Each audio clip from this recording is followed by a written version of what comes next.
Did you know that for interplanetary navigation, the Jet Propulsion Laboratory only uses 15 digits of pi after the decimal point?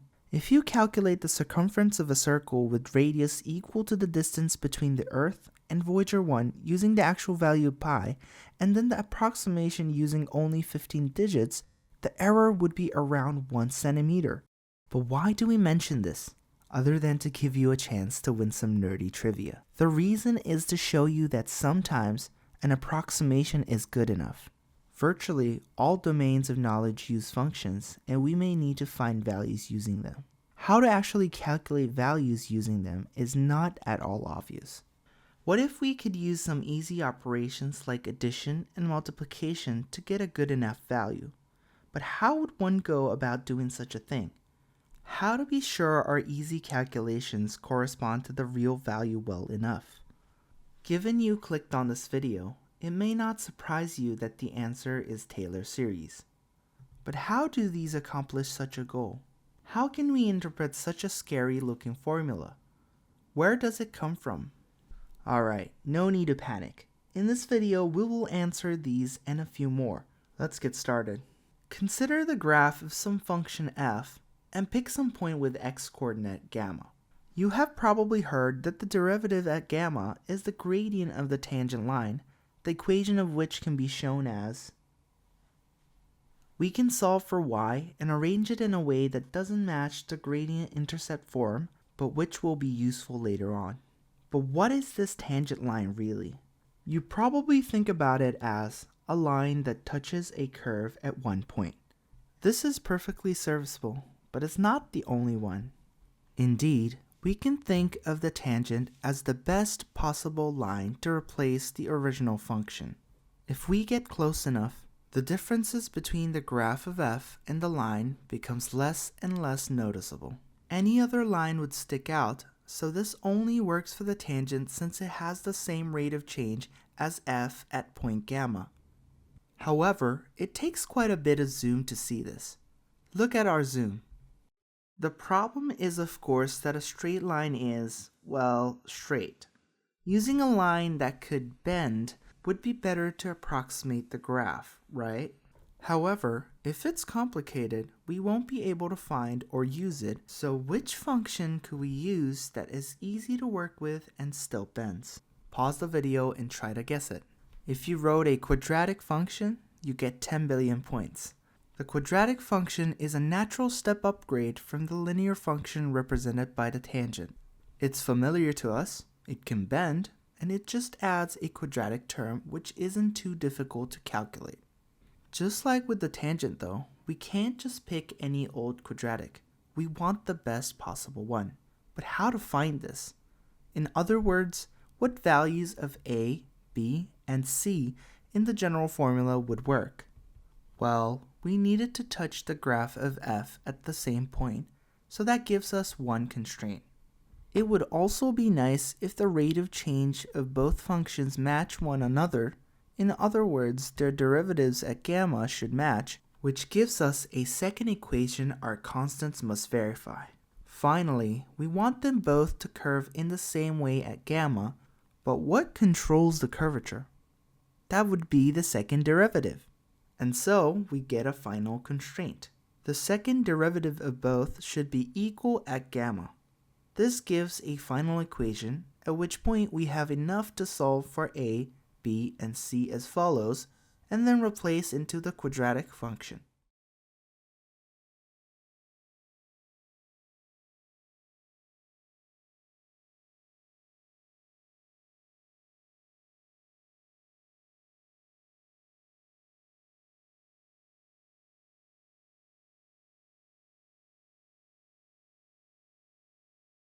This expression is in general form, which after some cleanup may still seem rather random. However, if we organize it in terms of f and its derivatives at gamma, we see something rather nice appear. This looks familiar? The first terms are the equation of the tangent in the way we organize it at the beginning of this video. In a sense, the best quadratic function to approximate the graph at gamma takes the best linear approximation, aka the tangent, and fixes it by adding a quadratic term to give just the right bend. This best quadratic function is what we call the Taylor polynomial of degree 2 at gamma of the function f. Not surprisingly, the tangent could be called the same way, just of degree 1. And even the degree 0, y equals f of gamma has a meaning. It's the best possible horizontal line to represent f at gamma. The only thing we could ask of such function is that its graph intersects f at the correct place. But at this point, you may be asking yourself, why stop there? Couldn't we go further beyond? Wouldn't the best cubic refine this approximation even more? The answer is yes. It may be difficult to see at this level, so let's pick a point close to gamma and see how much we need to zoom in to see the difference. It took a bit, but you can see how the difference between the actual value and the cubic is smaller than the quadratic one. The logic to find it is identical. This cubic and f must agree on point, rate of change, and curvature. It may come as no surprise that, wherever it is that the third derivative controls, we would want both the cubic and f to agree there too. The manipulations to make it look nice would take a bit, so instead of showing it all here, let's try to match the pattern we had with linear and quadratic. How would the next term look? Take a minute or two to think about it. Well done or bummer, depending on. Even if you got it right, chances are you wrote 6 instead of 3 times 2 as shown. The reason is that there's one last pattern to recognize as follows, which explains why we would usually write it as 3 factorial instead of 6. This expression is already rather long at this point, so before we proceed, let's compress it using sigma notation to make it look fancy. As long as the function continues to be differentiable at gamma, then we can continue to refine the polynomial approximation in the same way by adding terms of a higher power with a corresponding coefficient. Cool animations, right? But if you'd like to get your hands dirty too, take a look at the interactive Desmos graph included in our description to try it on your own and test your understanding.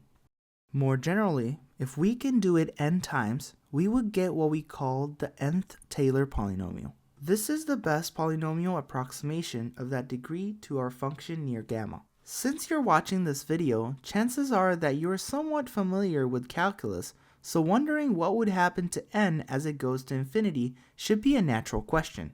Under non-pathological conditions, as long as this power series converges, then the function will be equal to it locally. This would be what we refer to as Taylor series of the function at gamma. The local part is not trivial. You shouldn't expect the Taylor series to approximate the whole function by default. It will only do it in its radius of convergence. To finish this overview, let's look at the specific case when gamma is the nicest value possible, 0. For this specific case, the series we get is referred to as the Maclaurin series of f.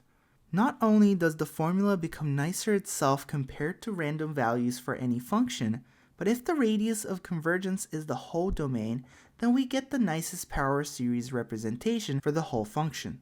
As it just happens, a few rather familiar functions verify this property.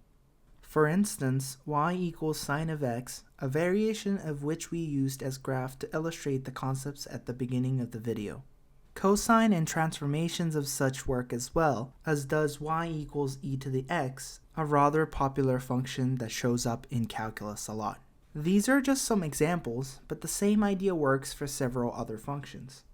Regardless of the functions, or whether you're looking at Maclaurin or Taylor series, the key is to understand that the goal is to represent them using other functions that are much easier to deal with, in this case polynomials and series. It all comes from wanting the original function and the polynomial to agree in the data given by the function and its derivatives, value, rate of change, curvature, and etc. While scary looking at first sight, the formula encapsulates this logic in a rather beautiful shape. There are a lot more things to say about this topic beyond this introduction, but you should have a solid base by now. Feel free to request anything more specific. If you found this helpful, don't forget to subscribe for more videos like this.